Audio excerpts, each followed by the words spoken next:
Alright, hello guys. Alright, my camera died obviously, so I have to start off again. But I'm here because I was challenged by lexwill. Not personally, but I took the challenge and I'm making a video. DUM DIVERSAS. And here we go. So let's get right back into it. Alright. Forgive me, I was camping, trying to transition my family. Went diving, hunting, taught my kids a lot of stuff, and just appreciating life. Alright, here we go.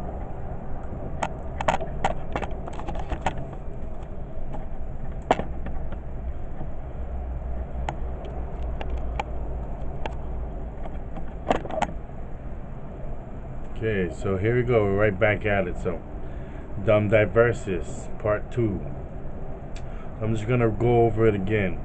We grant you, kings of Spain and Portugal, by these present documents, with our apostolic authority, bull, and free permission to invade, search out, capture, and subjugate the Saracens and pagans, and any other unbelievers and enemies of Christ, wherever they may be, as well as their kingdoms, duchies, counties, principalities, and other property, and to reduce their persons into perpetual servitude.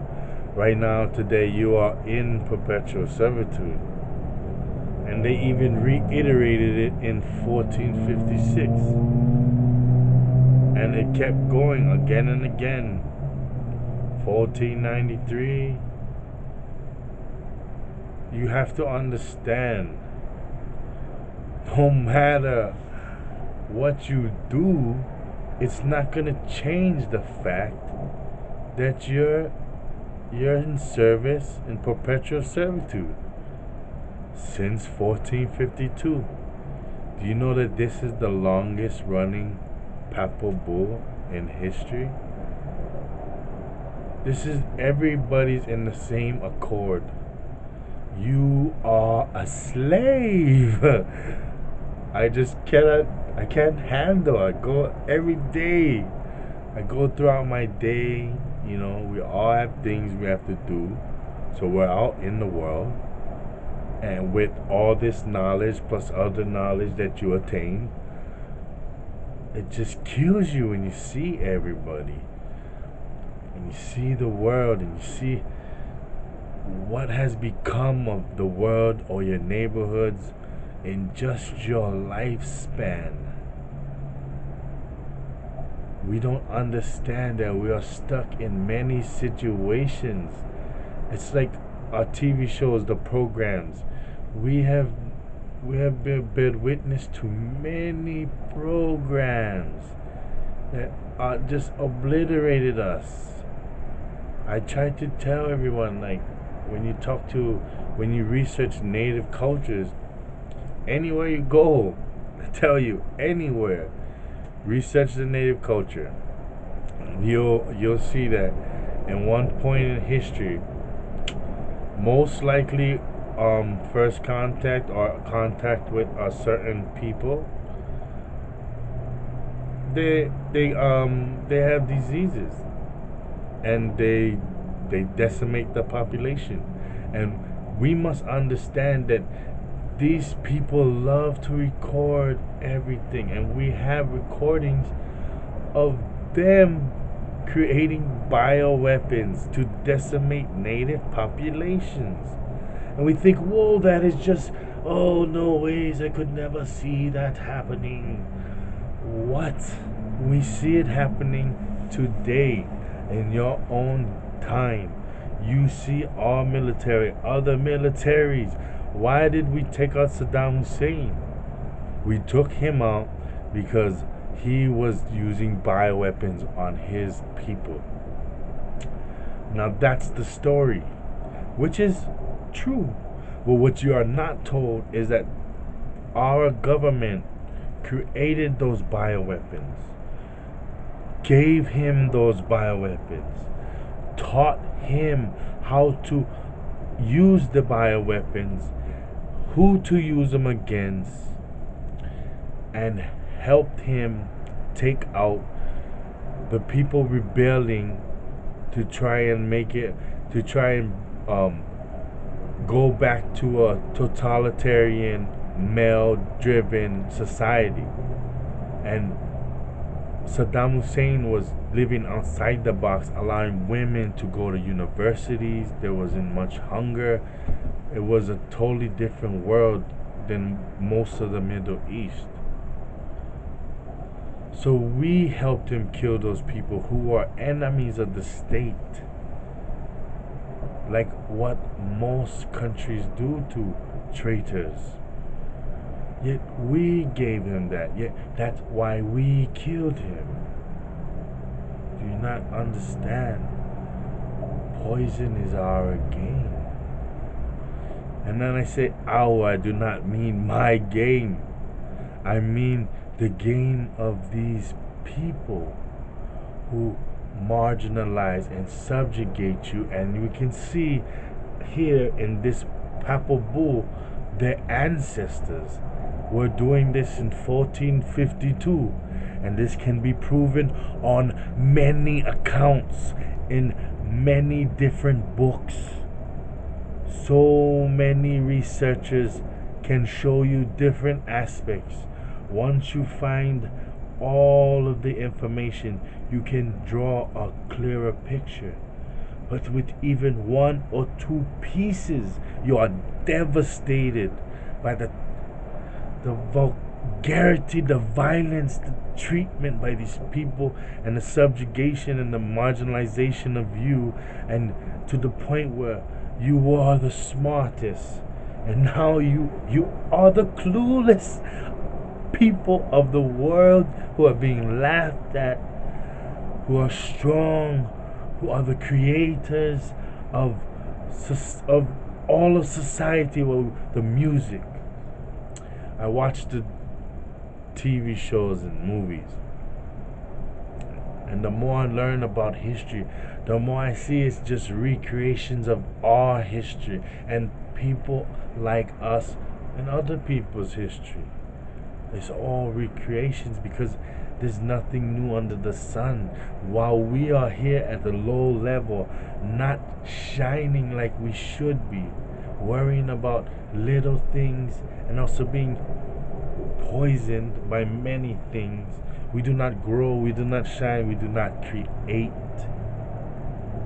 That is why we are left here uneducated, because we do not create, we do not grow, we do not make right what is wrong, and we see it. You hurt, I hurt when I see poison coming through the streams of where I used to fish.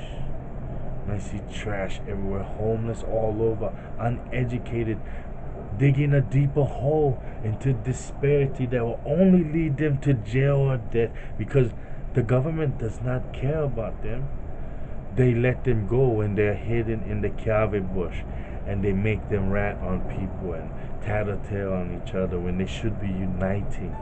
Once they are out in the main areas, they are marginalized and they are swept up easily, especially in Hawaii because it is tourist season. You must understand what you are facing, where you are. You're not gonna get anywhere with that mind state. You must realize the world in front of you, and maybe you have a fighting chance. And by I say fighting chance, I don't mean go out there and fight somebody. I mean use your brain. Prepare yourself and your family. Make better choices. Change your lives. Do small things. Start little. Progress. You'll be surprised what you can achieve. So DUM DIVERSAS. This was the. If you don't believe DUM DIVERSAS, you can find this out in many different levels, and it is still in effect.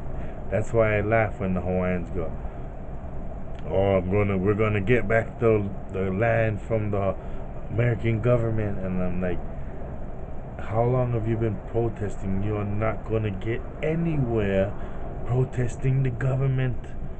You have to go to the Pope and have him destroy this Papal bull, or you will never get your lands back. You will never get your resources back. They destroyed just recently. We've always had water. Now they have a transportation machine where they can manipulate our weather. Now we have record low rains.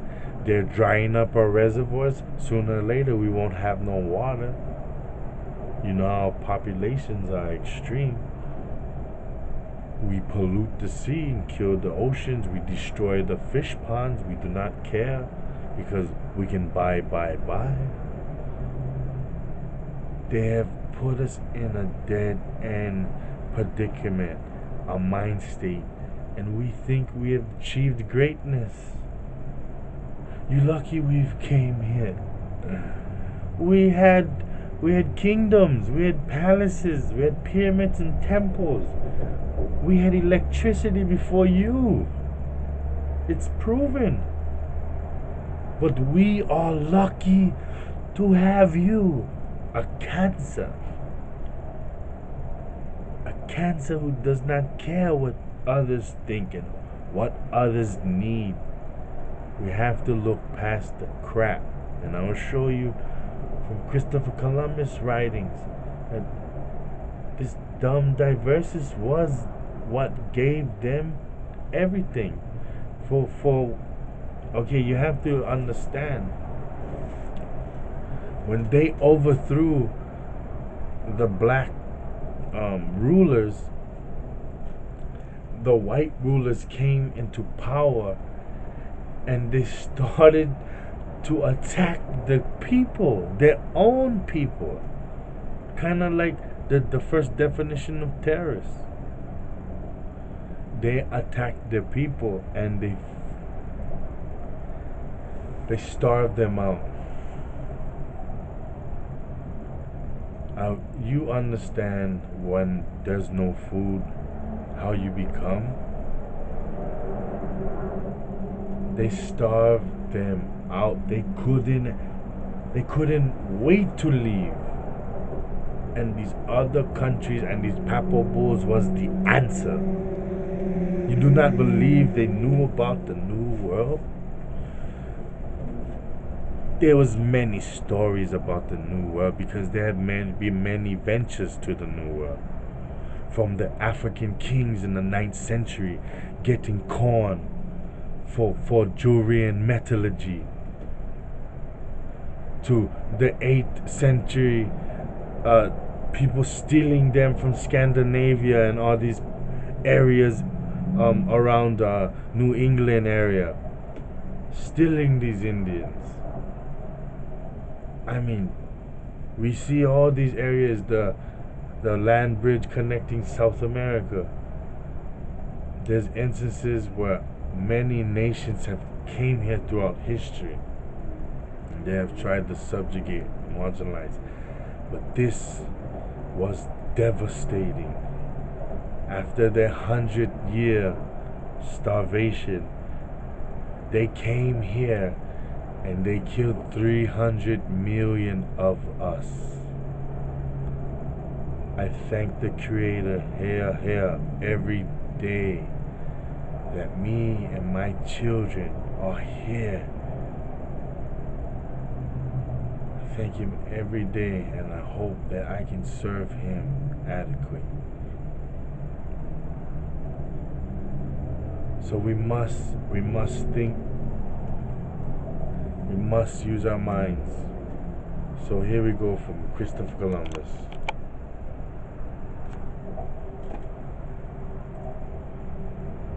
If we think after that third voyage, when Columbus came back and changed, and he basically said to himself, kind of like, holy crap, I might not come back from the fourth one.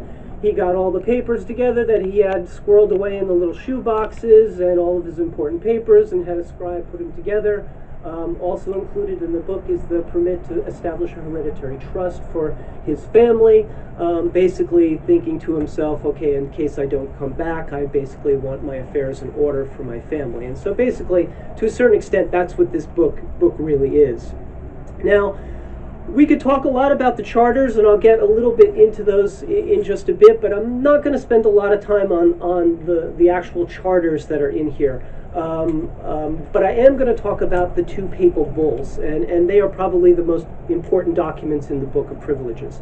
Unlike all of the other copies of this book, the four that Chet mentioned, ours has a unique papal bull in it that isn't included in the other three copies. And that papal bull is not this one. This is the beginning. This is the page everyone shows because it has the great illumination of Alexander VI. But that second papal bull is a matter of extreme controversy, and we'll get to that in just a bit. But papal bulls are pretty much named by the first letters and the first words that actually happen after the benediction. Basically, there's a line in a papal bull that says, I offer you greetings and sacred benediction, and then they're named after that with the Latin words that come after that. There are 5 papal bulls that are really important from Alexander VI that go to the Spanish crown. 3 of which were done in May and kind of can be considered as one, and then one in June in 1493, which is the one of the big A that you keep seeing, and then one in September 1493, which is the unique one to the to our copy. Now, a structure of a papal bull, and I'm not going to go into any details here, but there are really 2 types of papal bulls. One called the sort of great or solemn bull, and the other one's called simple bulls.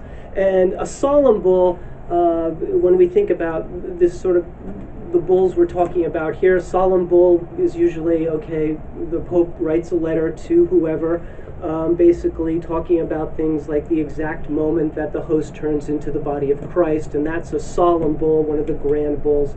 But if you're talking about giving away a new world, you write just a simple letter. Okay. Now, so we got 2 papal bulls. All right, this shit kills me. I swear, this shit kills me. Get the fuck. All right, 2 papal bulls. So, one, when Jesus rises, things of that nature, those are called a great and solemn bull. All right. And then you have something called a simple bull. And that's just when you want to create genocide, marginalize whole nations, and just subjugate millions, whole continents, 2 continents plus. That's just a simple bull. This is their mind state. You can't help but to get angry. But don't go out there and hurt nobody. Use that anger and read.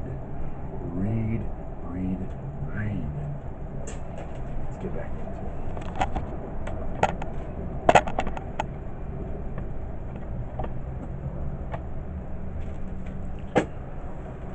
And so the bulls that we have in the Columbus Books of Privileges are simply simple bulls. And so that's basically how they're known to scholars.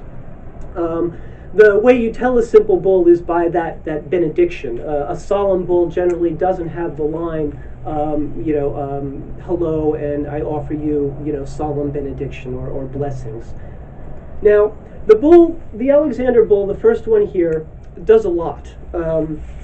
And really, what it does is it grants Spain Ferdinand and Isabel a few things that were kind of assumed by Spain, as they don't say them explicitly. But they're kind of modeled on bulls that were previous, and to make the sort of long story short, done by Nicholas V and by Alfonso V, two previous popes, and that were given to the Portuguese. The Portuguese, if you recall, were kind of sailing around the coast of Africa during this period, also looking for passages over to Asia. Okay, there we go. So that's the DUM DIVERSAS. And then the criteria interior, the one that they reiterated, the DUM DIVERSAS. But you see how they manipulated the language already. Reduced to perpetual slavery, the inhabitants of all African territories. Did you see that in the first DUM DIVERSAS, African specifically? So you have to understand, this is all real. And we're also being granted by the. I'm not saying take my word for it. I'm asking you to research for yourself. All right. The Holy See certain rights. All right. So, what did this lead to?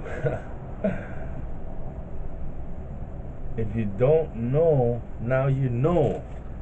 This is writings. It's a biblioteca. It's in Seville. It was to Queen Isabella and King Ferdinand. All right. Now this one talks about how they conquered America. Okay, so I'm gonna read this. What a difference a century makes. In 1892, Pope Leo XIII celebrated the Columbus Quadricentennial in the following words. Now that 4 centuries have sped since a Ligurian first, under God's guidance, touched shores unknown beyond the Atlantic, the whole world is eager to celebrate the memory of the event and glorify its author. Nor could a worthier reason be found wherethrough zeal should be kindled. For the exploit is in itself the highest and grandest which any age has ever seen accomplished by man, and who achieved it, for the greatness of his mind and heart, can be compared to but few in history of humanity. By his toil, another word emerged from the unsearched bosom of the ocean. Hundreds of thousands of mortals have, from a state of blindness, been raised to common level of the human race, reclaimed from savagery to gentleness and humanity, and greatest of all by the acquisition of those blessings of which Jesus Christ is the author. They have been recalled from destruction to eternal life.